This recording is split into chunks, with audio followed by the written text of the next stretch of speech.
Então vamos lá, rapaziada, olha só. O vídeo aqui, canal Militarizando o Mundo. Canal muito bom, a gente tem reagido sempre ao canal.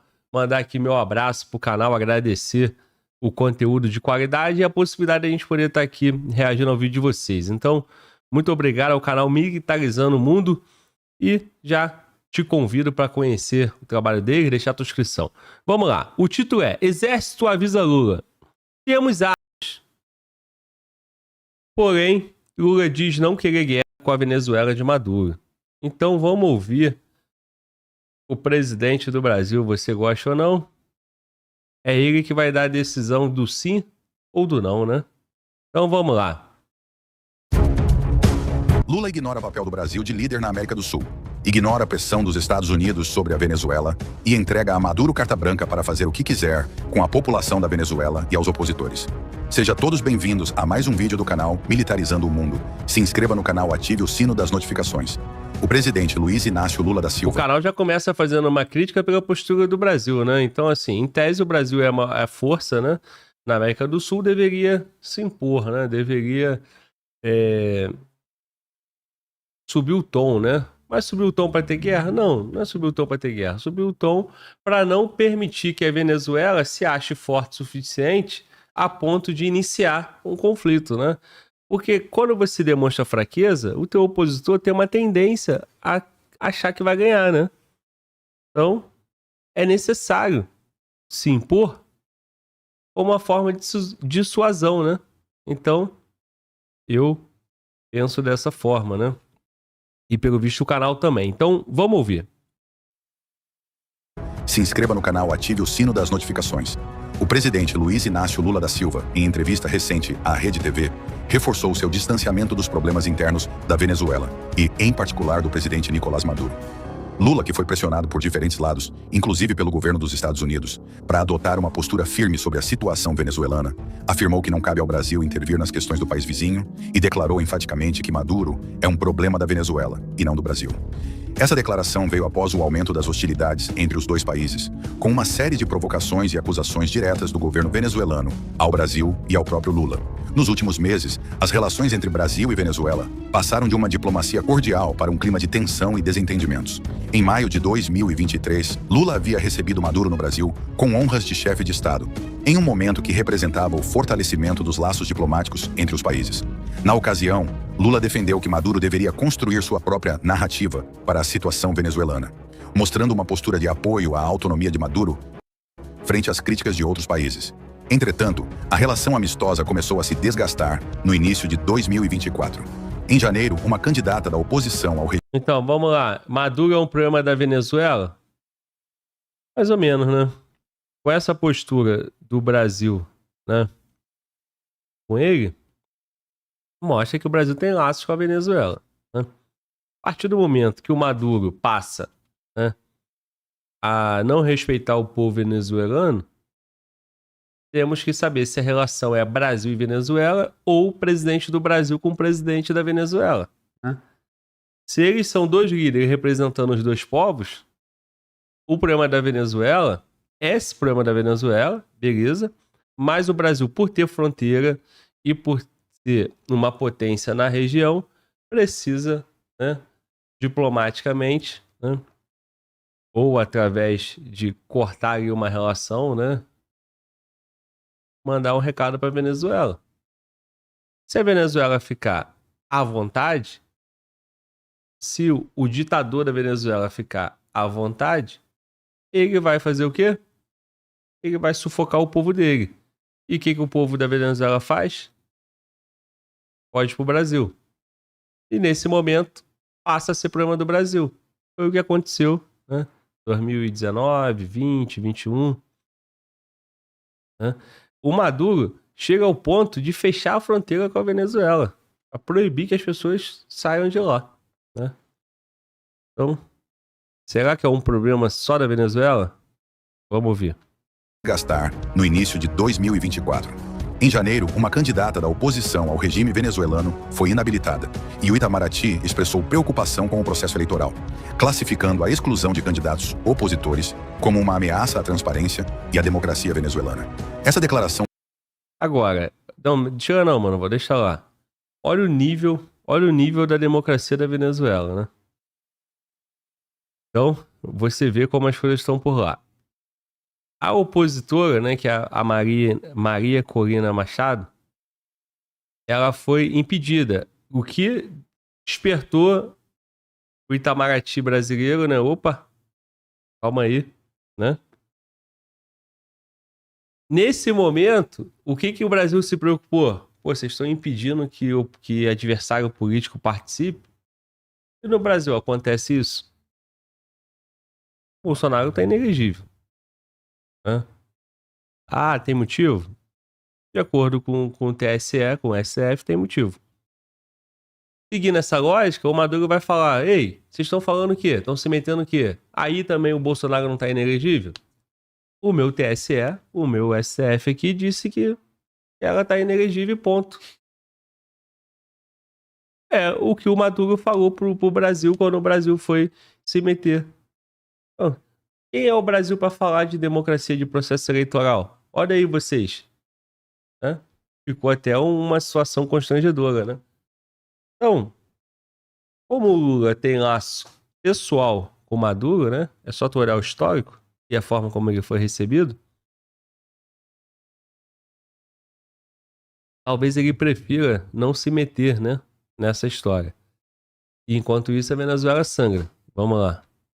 Brasileira, que demonstrava uma postura crítica aos métodos eleitorais venezuelanos, não foi bem recebida pelo governo Maduro, que acusou o Brasil de interferência nos assuntos internos da Venezuela. Os desentendimentos se aprofundaram em julho de 2024, quando Maduro alegou publicamente que o sistema eleitoral brasileiro não é auditável, insinuando falta de legitimidade nas eleições do Brasil, sem apresentar provas. A declaração foi rebatida pelo Tribunal Superior Eleitoral, TSE, que afirmou que o sistema eleitoral brasileiro é completamente auditável e transparente, intensificando a tensão diplomática. Um dos episódios que elevou a tensão ao ponto máximo foi a decisão do Brasil de vetar a inclusão da Venezuela na lista de novos membros do BRICS, bloco composto por Brasil, Rússia, Índia, China e África do Sul. Em outubro de 2024, o Brasil teria feito pressão para que a Venezuela e Nicarágua fossem excluídas da lista de países convidados, algo que o governo venezuelano classificou como uma agressão descarada e grosseira por parte do governo brasileiro. Maduro ainda afirmou que a decisão seria um reflexo de um ódio que Lula teria herdado do governo anterior, liderado por Jair Bolsonaro, que mantinha uma postura amplamente crítica ao regime de Maduro. Após o... Quem diria, hein? Quem diria, hein? O Lula tá seguindo a política do Bolsonaro, mas não foi o que pareceu em maio de 23. O início do vídeo mostra o Lula felizão lá, e você lembra, tapete vermelho pro Maduro e etc. Então, olha só. Primeiro, começa com o processo eleitoral da Venezuela. O Brasil faz vista grossa. A Venezuela vai avançando. Venezuela, Maduro, né? Consegue se manter no poder. Com toda suspeita, o Brasil fica quietinho. Ou critica. O Brasil não criticou. O Brasil, no início, falou que tem que respeitar e tal. Depois ele falou que só vai reconhecer se mostrar as atas. O Maduro não vai mostrar nunca. Aí o Brasil foi se afastando. E o Maduro avançando. Até que o Brasil votou pelo veto, né? Da Venezuela. No BRICS. E o Maduro avançou mais ainda. Se ele já questionou a democracia aqui, agora ele disse que não vai tolerar, né? E o Brasil prejudica a Venezuela. Quer falar, mano, Walter? Sobre essa questão aí do Maduro falar que o Lula tá seguindo os mesmos passos do Bolsonaro, é porque naquela época lá que o 2019, né, quando houve a eleição, o Guaidó, o Bolsonaro reconheceu, né, ele como presidente, não só o Bolsonaro, o Trump também. Então, assim, aí o Maduro quer dizer que por conta disso, né, por conta desse veto e toda essa questão aí política brasileira, o Lula tá seguindo os mesmos passos do Bolsonaro, né? Mas não é bem assim, né? É porque, como você falou, ele veio aqui em maio de 2023. Foi recebido tapete vermelho. E antes do processo eleitoral, o Brasil fez parte de uma redução de sanções econômicas. O Brasil mandou o Celso Amorim para lá e foi recebido como amigo. Isso. O problema é que o ditador tem que ser tudo do jeito dele. E a partir do momento que o Brasil recuou, talvez por influência até do próprio Estados Unidos, o Maduro cresceu para cima do Lula. No início, falávamos que, isso aí é teatrinho, eles são amigos, porque o histórico mostra uma amizade. Com essa história do Blitz, aí já, não é ensaio, né? Realmente, o Brasil, vetou e frustrou os planos do Maduro, né? Vamos continuar. Jair Bolsonaro, que mantinha uma postura amplamente crítica ao regime de Maduro. Após o veto, a Venezuela voltou a criticar o Brasil de maneira aberta e direta. No fim de outubro, a polícia venezuelana fez uma publicação com uma imagem da bandeira do Brasil com a frase: "Quem se mete com a Venezuela se dá mal", sugerindo que o Brasil deveria evitar qualquer tipo. Quem é esse que tá aí? Hein? Ainda foi um camarada, né? Pegaram a mão dele com 5 dedos, né? Se fosse outra mão, ia ficar na cara que é o Lula, né? Se botasse aqui, dedinho cortado, né? Mas dá pra ver que é o Lula, né? Sim. Bandeira do Brasil. Olha isso, cara. Que isso? Isso aí já não é um avanço inadmissível, pô? Deveria ser considerado. Quem se mete com a Venezuela se dá mal, sugerindo que o Brasil deveria evitar qualquer tipo de interferência. Dias depois, o Itamaraty reagiu a essa publicação, classificando-a como ofensiva e criticando o tom das declarações venezuelanas. Em resposta, o governo de Maduro acusou o Brasil de promover uma agressão descarada e grosseira contra seu país e exigiu explicações de Lula sobre o veto no BRICS. Em uma tentativa de evitar um conflito direto e se distanciar ainda mais das acusações de Maduro, Lula declarou na entrevista que não cabe a ele interferir nos assuntos internos da Venezuela e que Maduro é um problema da Venezuela, não do Brasil. Ao longo da entrevista, Lula reforçou a ideia de que deve focar na resolução dos problemas internos do Brasil e que não tem interesse em alimentar conflitos com outros países, como Nicarágua e Venezuela. "Eu aprendi que a gente tem que ter muito cuidado quando vai tratar de outros países e de outros presidentes", afirmou o presidente brasileiro, destacando que o povo venezuelano é quem deve decidir o destino de Maduro. Lula também citou que no passado, o Brasil acompanhou o processo eleitoral venezuelano, mas que não obteve respostas sobre a transparência da apuração, já que o governo venezuelano se recusou a apresentar provas do resultado, levando ao agravamento da desconfiança. A postura de Lula em relação à Venezuela não se restringe a uma questão regional, mas também está relacionada a pressões externas, principalmente dos Estados Unidos, que são críticos de longa data do governo Maduro e, em várias ocasiões, solicitaram que o Brasil adotasse uma postura mais dura contra o regime venezuelano. Mesmo sob pressões, Lula manteve sua postura, afirmando que prefere focar na estabilidade do Brasil e evitar envolvimentos diretos em questões que considera internas de outros países. O assessor especial para assuntos internacionais do governo brasileiro, Celso Amorim, comentou recentemente que o pragmatismo de Donald Trump, que retornou à presidência dos Estados Unidos, pode ter um impacto global positivo e abrir portas para que o Brasil negocie de forma mais tranquila. Essa visão sugere uma tentativa de buscar uma diplomacia neutra, sem abrir mão da soberania, mas também sem adotar confrontos diretos com países vizinhos ou grandes potências. A postura de Lula em relação a Maduro e a Venezuela revela uma mudança de estratégia do Brasil em sua política externa, abrindo mão de uma postura de liderança. Adotar problema com o país vizinho, não. Se você é convidado para acompanhar o processo, é justamente para que você, valide o processo.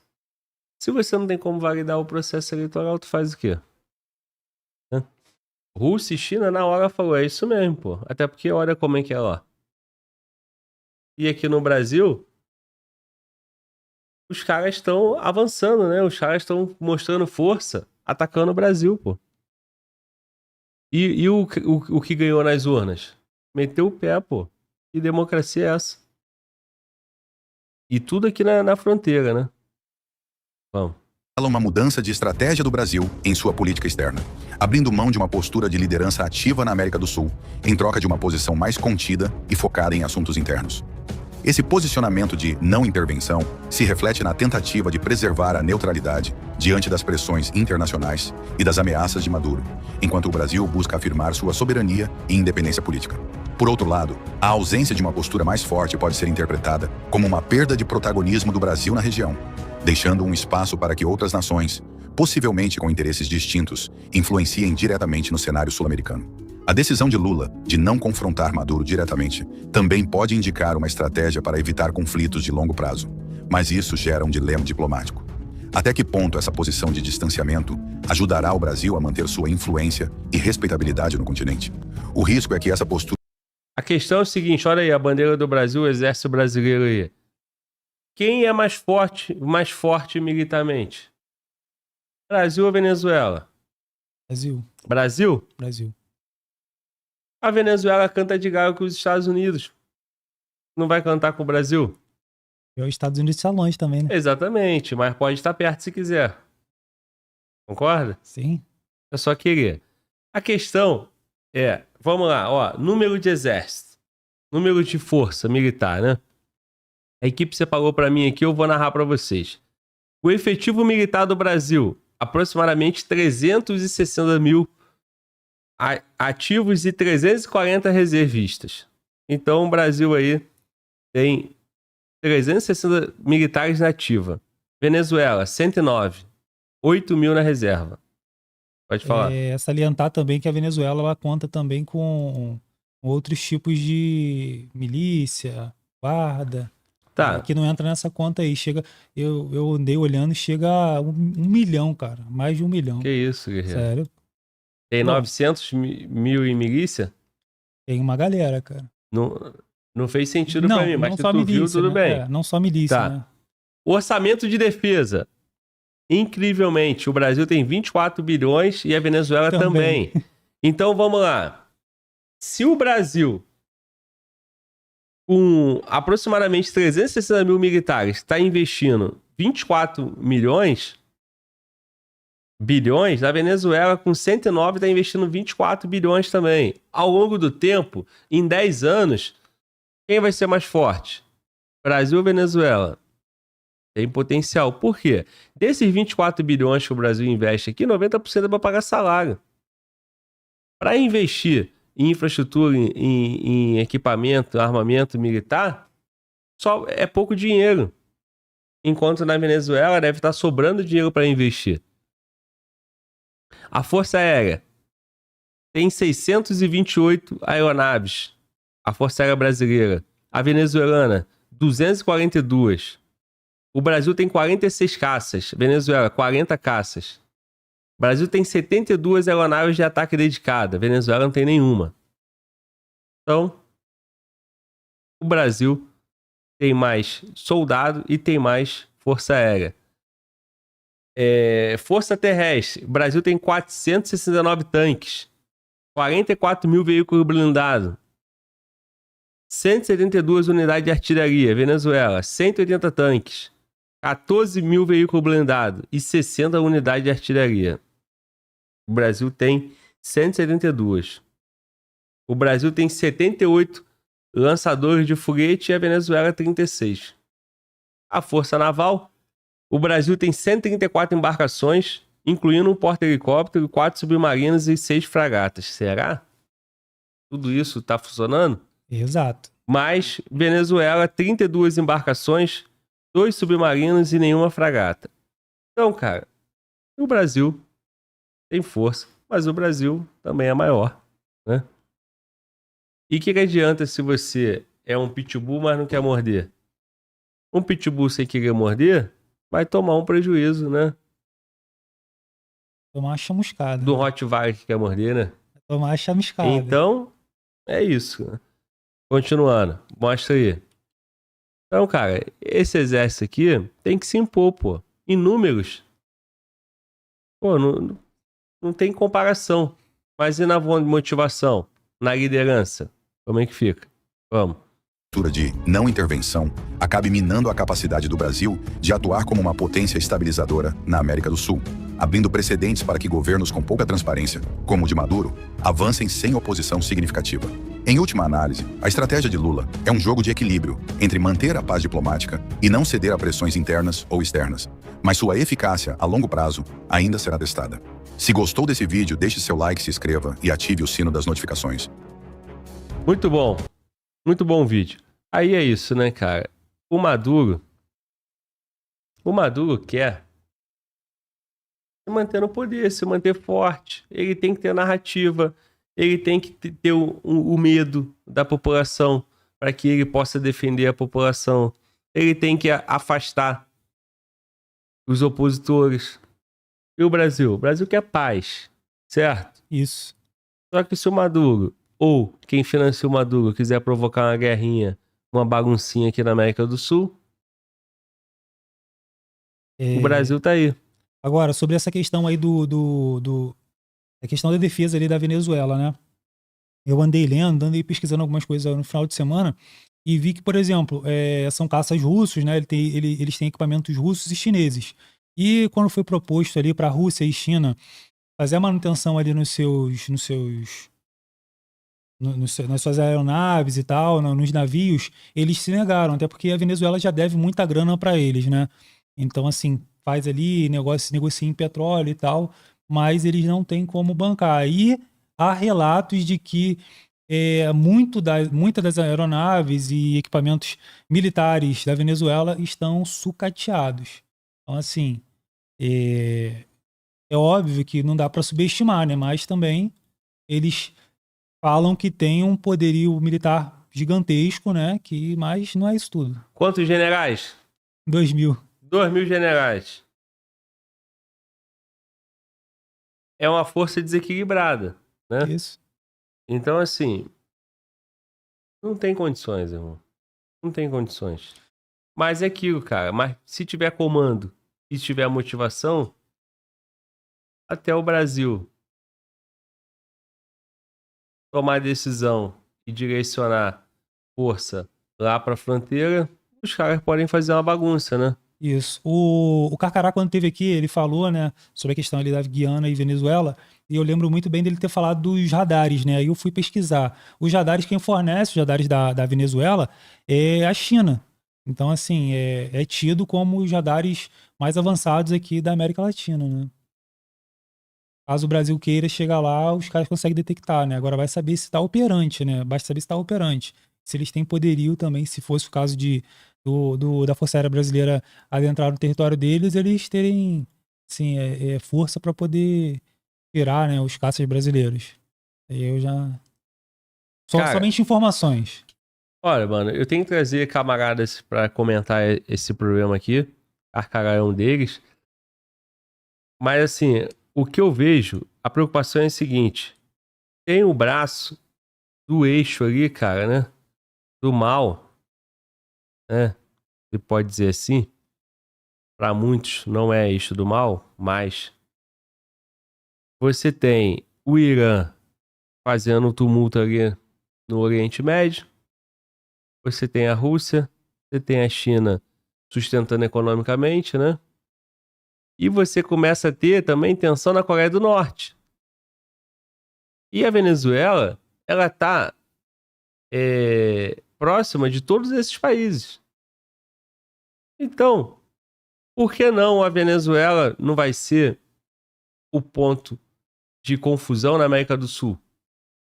Porque o Irã, junto com o Hezbollah, Hamas e os Houthis, já estão fazendo tumulto ali no Oriente Médio. Aí você tem a situação da Rússia na Europa e você tem Coreia do Norte. E pode ter uma confusão com a Coreia do Sul. Na América, o único ponto sensível no momento é Venezuela, com a Guiana ou com o Brasil. Aí como é que gerencia tudo isso aí? Não sabemos. Então, o Brasil é mais forte e eu espero que saiba o que está fazendo, né?